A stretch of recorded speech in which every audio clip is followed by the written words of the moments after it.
I'm so grateful you're here, and I can't wait to introduce you to my new friend. She is Bella Rose, an internationally acclaimed author, intimacy coach, and founder of the Delight Your Marriage podcast, heard in 155 countries worldwide and named the top 30 relationship podcasts for 4 years in a row. She coaches one-on-one and groups of men and women to become more intimate, playful, and passionate, even after decades of feeling distant or lacking intimacy and connection. She's passionate to help you transform your marriage, even if you're the only person doing the work. Welcome, Bella. How are you doing? Oh my gosh, I'm so excited to be here.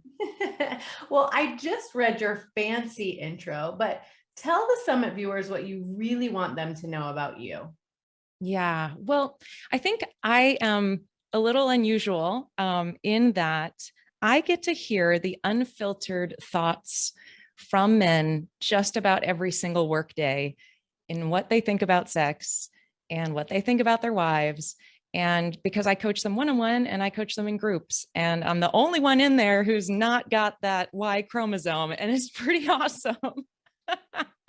Yeah. So give us like the inside scoop. That's amazing. I'm super excited for your perspective on all of this. I know. And as a very insecure wife coming into marriage around sex, it has just been such a joy to get to a place where now I can teach someone where exactly I used to be. So yeah, that's really what I get to do now. And I'd love to share more.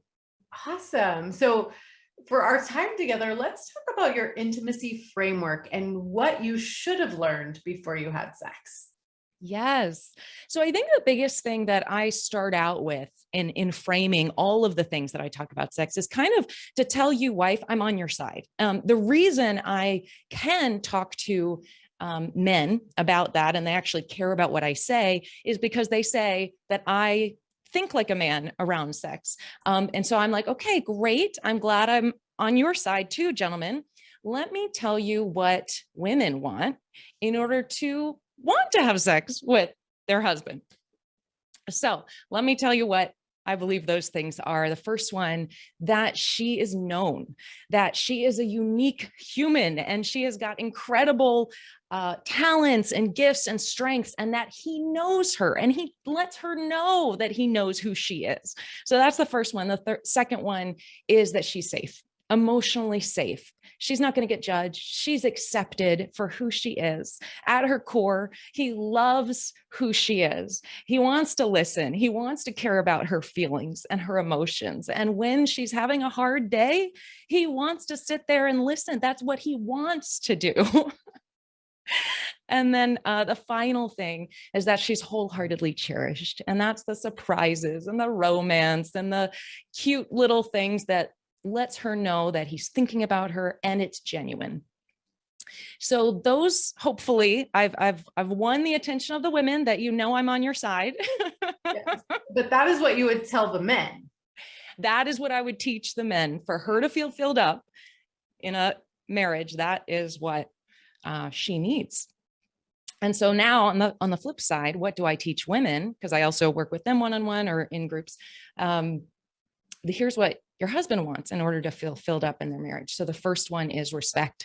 And I can imagine you hear that quite a lot, but I didn't used to know what that meant. That meant I can't treat him like he's my son, and I can't tell him what to do and complain and criticize. And even in my own heart, think of him as less than.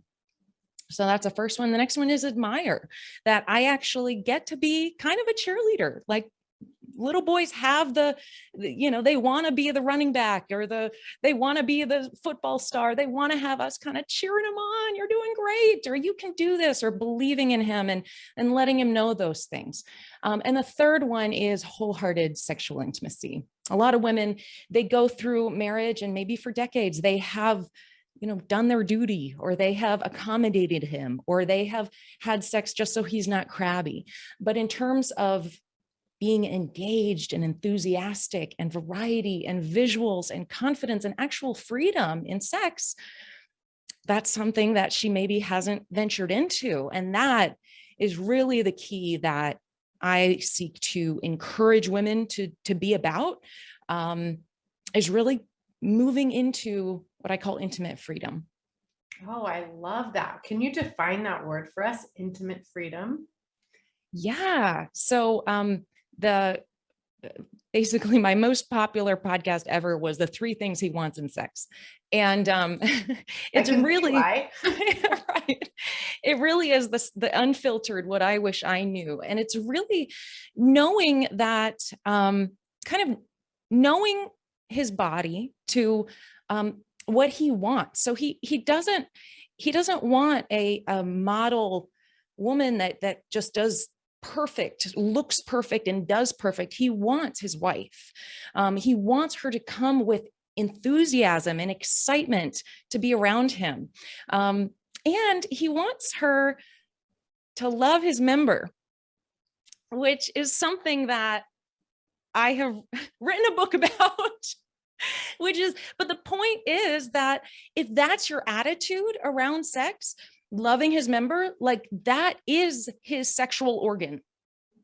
A lot of times women, we're like, oh, the erogenous zones, the ear and the this and behind the knee and these other areas. And it's like, it's just his member. He wants the member, maybe his balls, maybe those, but really the package is where it's at. And so when you just come with a love for the way God made him in that, then the rest kind of falls into place around sex. So when you're kind of playful and fun, he wants visuals, not because you look perfect, but because you are who you are. He married you. You've got curves, no matter how many extra pounds you wish you didn't have. You've got them. You've got the curves. That's what he wants to see. And again, he was designed with those desires. And that's the kind of thing that I really hope and wish that women would get their mind around, that he feels loved through sexual intimacy. This isn't selfish. He's not a pig. He's not carnal and sinful, and lusting. He literally was designed by God to feel fulfilled in this way, just like you have a very valid desires designed by God to feel fulfilled in the other ways we talked about. Yeah. So I actually love that. I think that's amazing. But I mean, since you work so closely with both, I want to flip the switch and say, what do you say to a woman who's like, what if I don't want to reward him with all of those things? Like, what if I hear you and I'm like, okay, that's what he wants, but what about what I want? Yes, absolutely. And a lot of times, men really aren't doing really well. And she's more so responding to his poor treatment. And so I think that the key is that when is it going to change if somebody doesn't take the first step? If one of you doesn't say, you know what, this is getting old, the constant butting heads against each other, he won't respond filled up in love if he's not feeling loved. And maybe as a wife, I have to do the being intentional, because for whatever reason my husband's not going to. So then let's move forward, because my kids are worth it, because my family's worth it. I want a filled up, connected marriage, playful and fun and passionate. And so, yeah, maybe I do have to get the ball rolling. Maybe I do have to do the work first to see any kind of change. So, talk about the results that you've seen when a woman does that. When a woman is like, okay, here's what I want. It's totally worth it. I'm going to try these things that Bella's telling me to do. Right. And then what happens? What happens in that marriage? Oh my gosh. Yes. So many are coming to mind. Let me tell you an example of a woman who, her husband was very smart, very intellectual, and she never felt like she could debate him back and forth on anything. She felt maybe even judged around intellect. They had kids, and there was just, she felt very insecure around sex. She knew he wanted it. There was a lot of tension there, but he also wasn't a believer. And so he was a pronounced atheist, I believe. And so she, would pray for him, and he would go to church just to appease her and be with the family. but essentially, she was just praying, and that was it. She really couldn't butt heads with, or, kind of convince him into it. And they weren't aligned in intimacy. They weren't aligned. I think she had never initiated in their whole marriage. And anyway, she joined the group. She started doing all the stuff, started initiating, started being playful, seducing, visualizing, or sorry, giving her visuals, generous in her visuals, being fierce. And I don't know, 2-3 months into it, he gave his life to Jesus and completely changed and started being the man that she couldn't believe. So there's an example. Another, oh gosh, this is going to be fun. Let me see if I can pull it out. Another gentleman, after his wife got this understanding and transformed her mindset after 28 years of marriage, she would just accommodate him, if you will. Then she started listening and changed her perspective around sex as wholehearted. It wasn't about just accomplishing sex. It was wholehearted that he craved. And anyway, he sent me a letter, which was pretty cool. So I'll just skip down to the part that was really special. He said, "I'm 53 years old. I have a physically hard job. My body aches and hurts more than I wish it did, but I feel like these are the best days of my life. Thank you for what you do." Da, da, da, da, da. Isn't that cool? Yeah. So the wife to that gentleman has told me, like, they'll just go hang out at the different areas, like they have a cabin and things. And she's like, and we just can't get anything done because we can't stop making out. They're so in love after 28 years. Another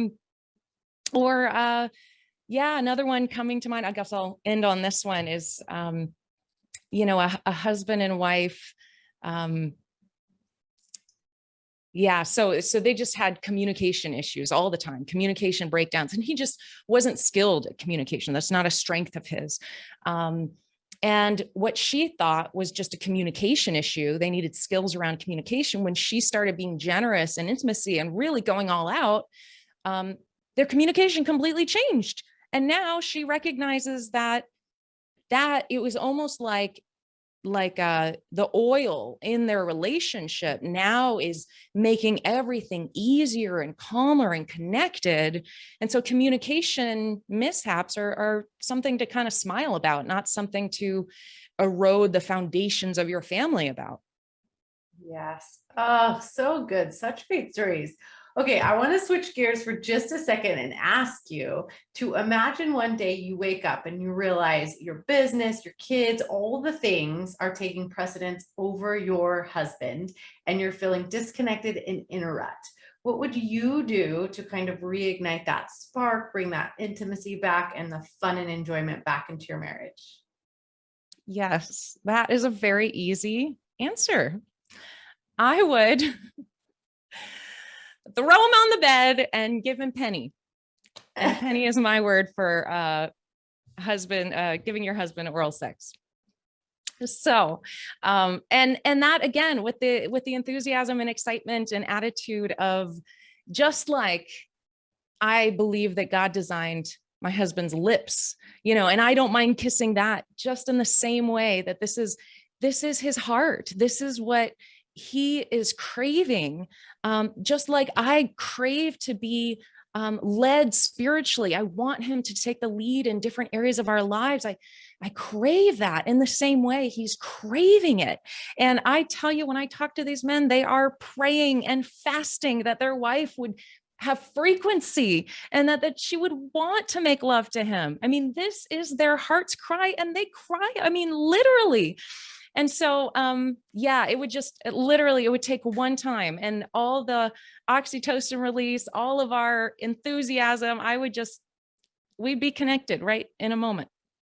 I love that. However many moments it takes. Right. Hopefully many moments. I love that. Thank you so much for sharing. And tell the Summit viewers, how can they find you, learn more about delightinyourmarriage.com, all the good things? Yeah, absolutely. So tons of free resources on my podcast, Delight Your Marriage. And probably the best thing, since we talked about the intimacy framework, is for somebody to go and get that. And it's download, and you can get lots of insights there at delightyourmarriage.com/framework.